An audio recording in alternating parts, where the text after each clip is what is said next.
It was a time of stark and sometimes startling contrasts in American life. World War I was over. Women got the right to vote. Fashion took a liberal turn. Alcohol was outlawed. Babe Ruth was king of the ballpark, Charles Lindbergh of the skies. Jazz filled the air and the airwaves, and just about everybody who could afford it went to the movies in the Roaring '20s.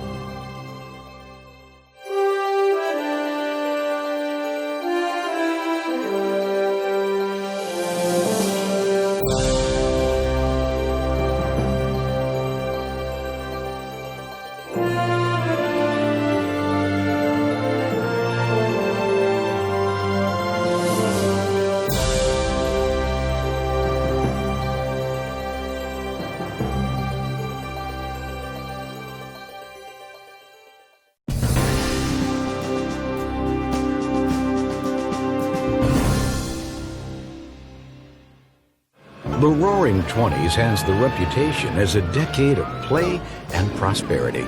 Though unemployment was low and many Americans were better off financially, real wealth was concentrated among just a few families.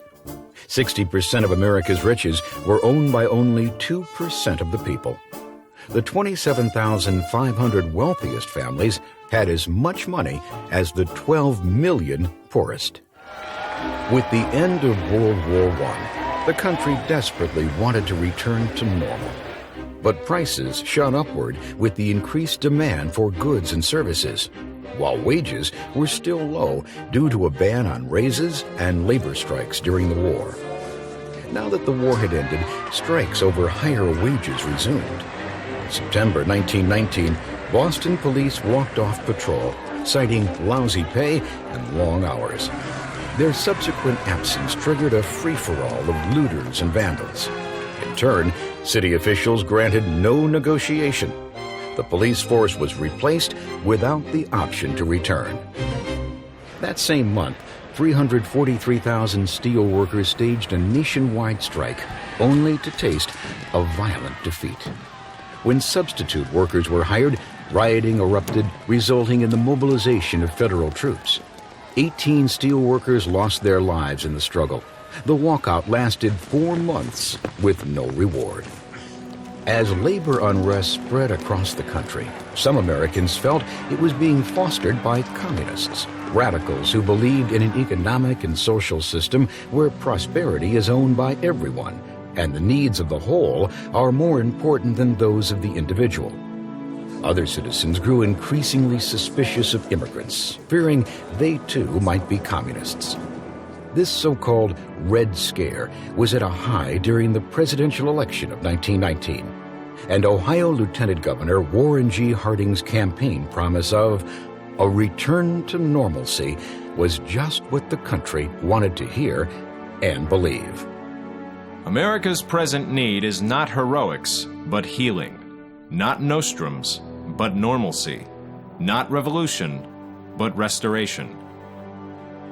Handsome, good-natured, and well-spoken, Harding and his running mate Calvin Coolidge of Massachusetts easily defeated the Democratic ticket of James Cox and Franklin D. Roosevelt.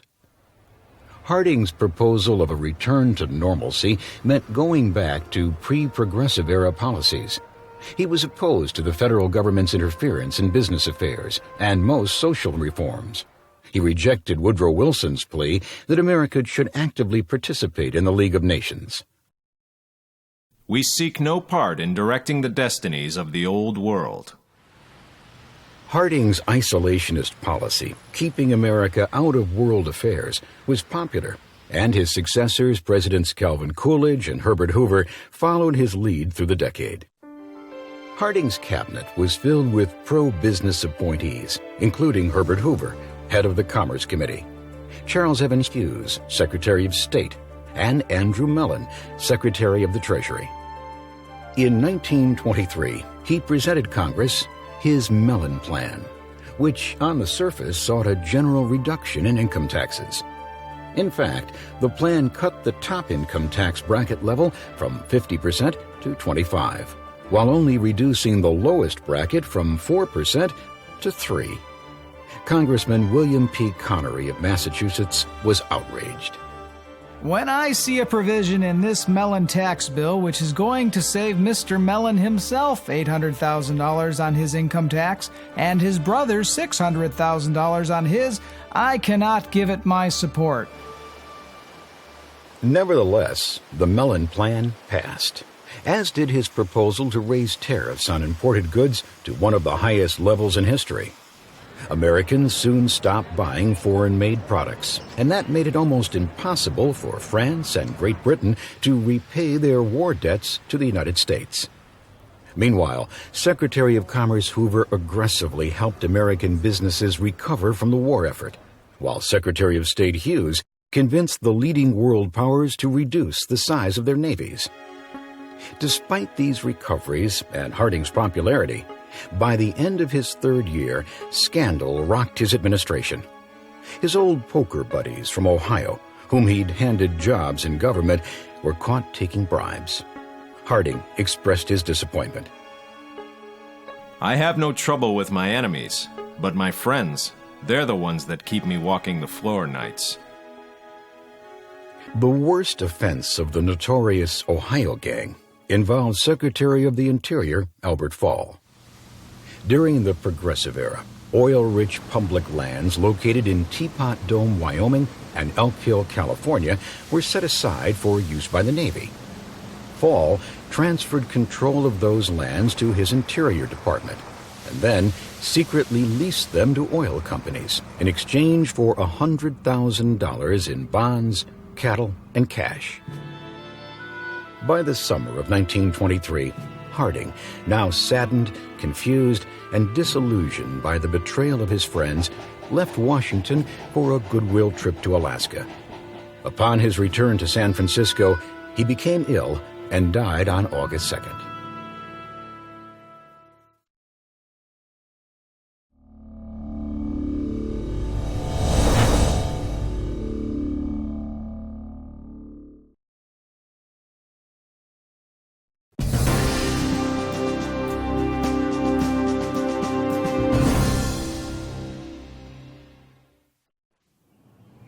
Harding's Vice President Calvin Coolidge assumed office. A simple, honest, and quiet man, he once joked about his subdued demeanor. I have never been hurt by what I haven't said. Silent Cal, as Coolidge was nicknamed, was elected president 1 year later, receiving almost 16 million votes, and would have easily won a second term, but unexpectedly decided not to run. With Coolidge at the helm, continuing Harding's pro-business policies, it was boom times for the American economy. Over 40% of the world's wealth belonged to Americans, with 11,000 millionaires living in America by 1926. Low interest rates meant that the construction of plants, homes, and office buildings soared. By the end of the era, construction had begun on the mammoth 102-story Empire State Building. Meanwhile, on the streets below, millions of Americans learned to drive. At the beginning of the Roaring '20s, there were only 8 million automobiles registered in the U.S. By the end of the decade, more than 23 million. Henry Ford made a bold prediction. When I'm through, everyone will be able to afford one, and about everyone will have one. America's new love affair with the car spurred production of rubber, steel, glass, and gasoline. A mobile America wanted new roads, new destinations, and new places to live. The suburbs. Automaking became a major American industry. To meet demand, automakers perfected the assembly line method of manufacturing, and many other industries followed their lead. Scientific management, championed by Frederick Taylor, revolutionized American business by identifying the most time-efficient ways to complete a task and increase production beyond the rate of technology. Farmers adopted modern methods of production, but with an entirely different result.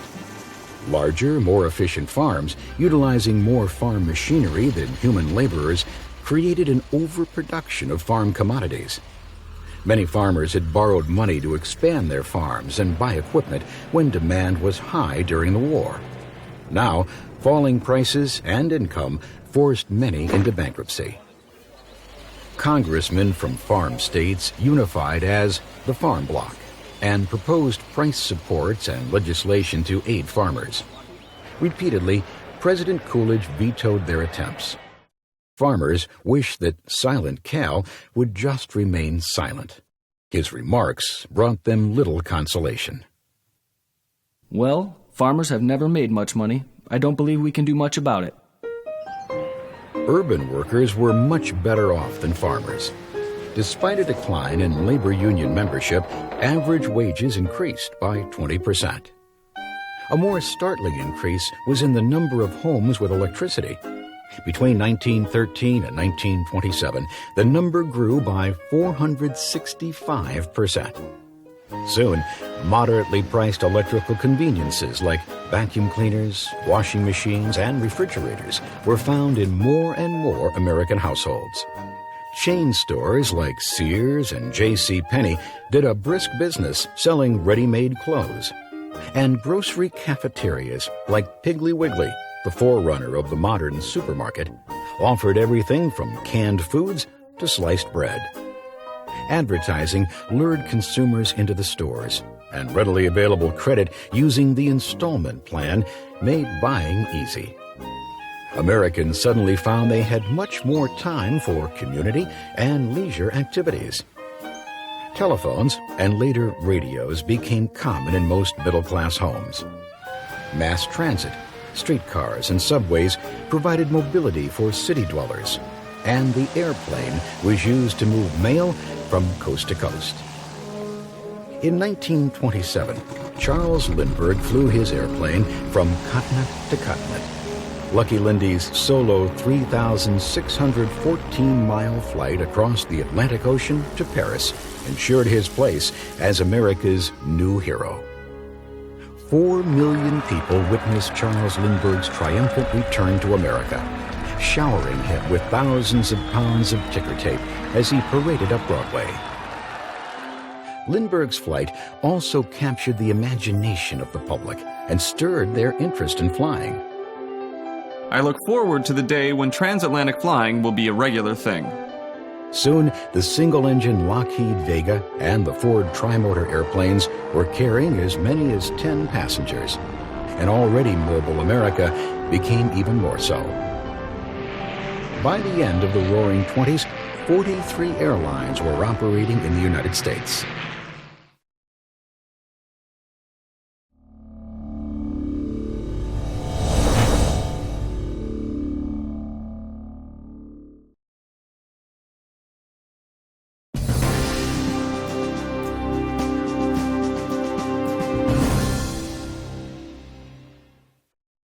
Despite the economic boom times, the Roaring '20s was a period of great tension between Americans. Social, racial, and moral beliefs were constantly being challenged. A fear of communism, socialism, and anarchy, fueled by a distrust of any foreigner, led to one of the most notorious convictions and executions in American history. 2 Italian immigrants, shoemaker Nicola Sacco and fishmonger Bartolomeo Vanzetti, were accused of robbing and killing a factory paymaster and a guard. Sacco and Vanzetti admitted to being anarchists, people who want to abolish all forms of government, and to being draft dodgers during World War I. However, both maintained they had not committed the crime. On the basis of circumstantial evidence, Sacco and Vanzetti were convicted and executed. Their guilt or innocence is still debated today. Guilty or not, the case personified the fear Americans had of immigrants. Some paranoid citizens felt immigrants took jobs rightfully belonging to American citizens. Others felt too many immigrants were political radicals. Between 1919 and 1921, the yearly number of new immigrants had shot up from 141,000 to 805,000. And Congress bowed to the pressure of Americans with nativist attitudes by passing a new law limiting immigration into the U.S. Additional restrictions were imposed 3 years later when the National Origins Act of 1924 further limited immigration. The acts discriminated against people from Eastern and Southern Europe, mostly Roman Catholics and Jews, and excluded the immigration of Japanese citizens altogether.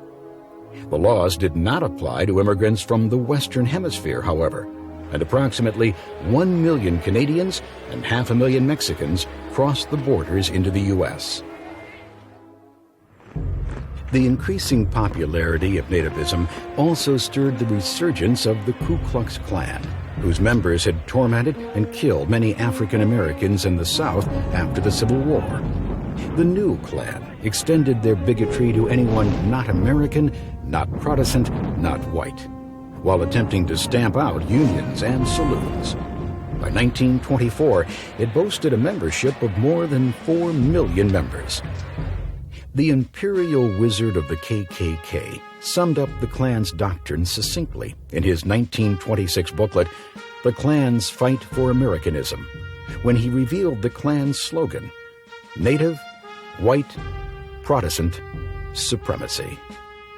Although the KKK dominated certain state politics at times during the Roaring Twenties, its popularity waned after Indiana Klan chieftain D.C. Steve Stevenson was indicted and jailed for a brutal assault on a female assistant. The resulting scandal and his conviction for second-degree murder signaled the decline of the Klan's political influence, and by the end of the decade, membership had dwindled to only 50,000. While the hateful Ku Klux Klan was growing in popularity, a peaceful separatist movement was gaining a large group of followers, Garveyism. Marcus Garvey, a Jamaican, founded the Universal Negro Improvement Association in 1914. He moved his organization to New York, and by the mid-1920s, there were more than 500,000 members. The association held two central beliefs. The first was that blacks should return to Africa and build a homeland of their own. Garvey had even designed a uniform for himself as the Provisional President of Africa. Second, Garvey insisted his followers should not envy or imitate whites or seek integration. Black is beautiful, he declared, and you are better than white people. Garvey started a successful newspaper and a steamship company to help raise funds for the cause. But the steamship company, the Black Star, failed. He was convicted of mail fraud and sent to prison. Only a handful of his followers actually returned to Africa, but Marcus Garvey's fundamental belief in the dignity and pride deserved by all African Americans certainly lives on.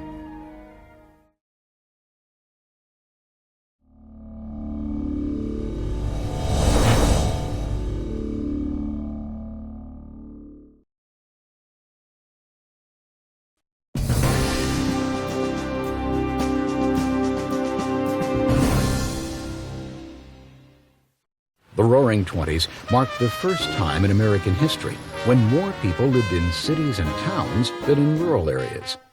Americans moving to cities from small villages had to adapt not only to new and challenging physical living conditions, they encountered a new, more permissive moral environment as well.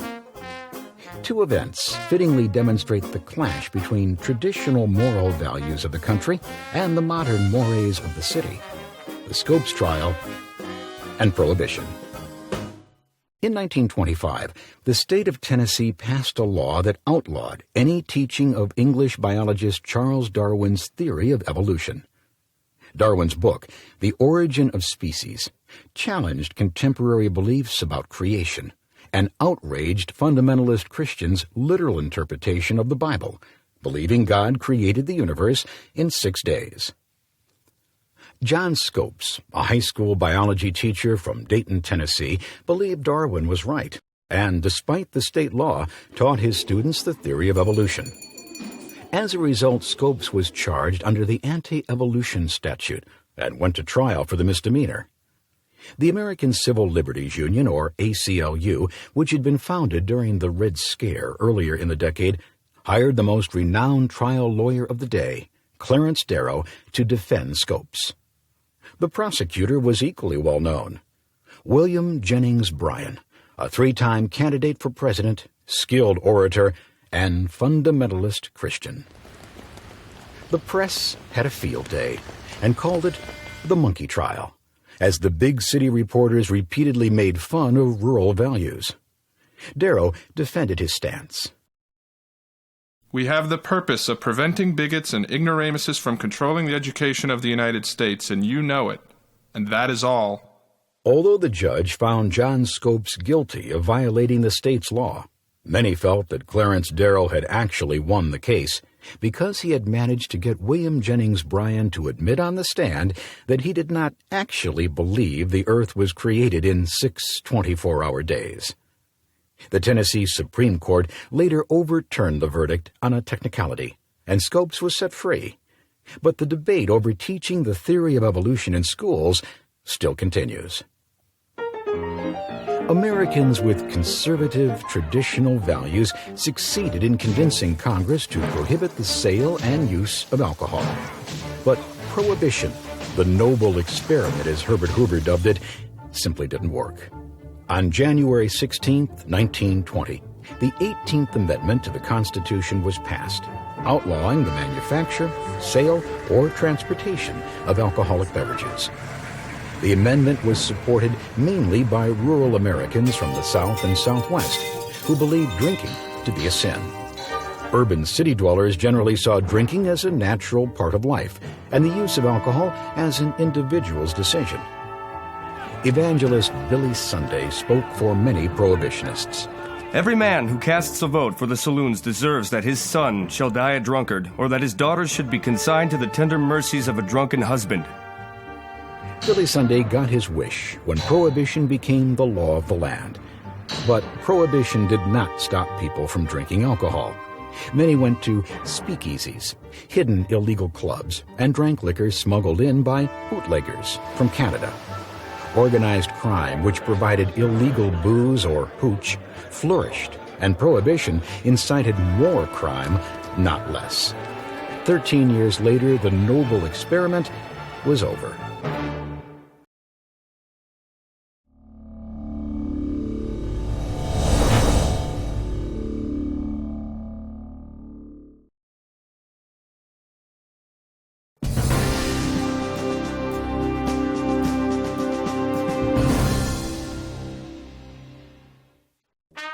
The Roaring Twenties are often called the Jazz Age, a time when new forms of art like jazz emerged with a distinctly American flair. Anti-war literature, like Ernest Hemingway's The Sun Also Rises, found favor with Americans, as did the writing of F. Scott Fitzgerald, whose Great Gatsby depicted the new American dream of wealth and success, while Sinclair Lewis examined the realities of life in small-town America, revealing its greed and lack of culture. On the stage, groundbreaking playwrights like Eugene O'Neill presented dramas that focused on family conflict and isolation in the modern age. Artists such as Georgia O'Keeffe depicted life in urban America in the 20s. Nowhere was America's uniqueness more evident than in her music. From George Gershwin's instant success with Rhapsody in Blue and Concerto in F, to the phenomenal growth of a truly American musical form, jazz. Jazz was born in New Orleans in the early part of the century, a blend of the blues and ragtime. Migrating African Americans brought this new music to the North, a great many settling in the Upper West Side of New York City in an area called Harlem. Harlem became the center not only for jazz, it became the heart of African American creativity during the Harlem Renaissance. From poets like Langston Hughes to performers like Duke Ellington, to songstress Bessie Smith, who sold 1 million recordings of downhearted blues. By 1927, Smith was the highest-paid African American performer in the world. Singer, dancer, comedian Josephine Baker, on the other hand, chose to live and work in Paris, spreading the influence of the Harlem Renaissance even to Europe. Women and men found pleasure and entertainment listening to the radio. And for many, radio became their main source of news about the world. Americans were also leaving their homes to find new entertainment at the movies. By 1925, filmmaking had become the nation's fourth largest industry, and there were more than 20,000 movie houses nationwide, many of them elaborate picture palaces. With the advent of talkies, movie attendance doubled. Women also saw a new image emerge for them in the Roaring Twenties, the flapper.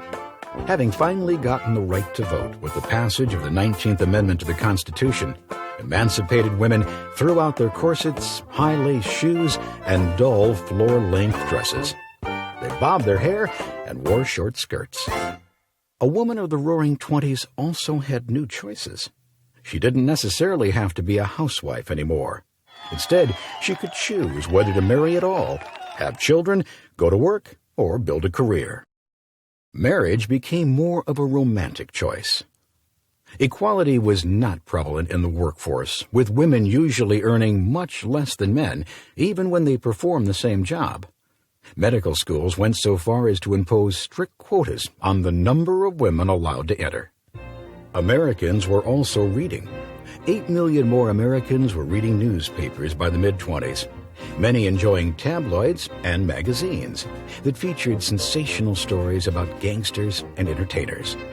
By the end of the decade, 10 magazines had circulations of more than 2 million. Literacy was on the rise. The number of people attending high school had quadrupled since 1914, and high school was no longer just for college-bound students. Americans also discovered the pleasures of watching professional sports. From baseball's Leroy Satchel Paige to boxing's Manasseh Mauler Jack Dempsey.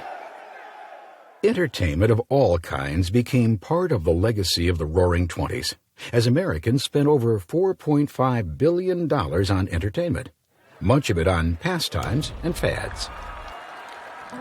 Some of those fads, like flagpole sitting or dance marathons, seem so silly now.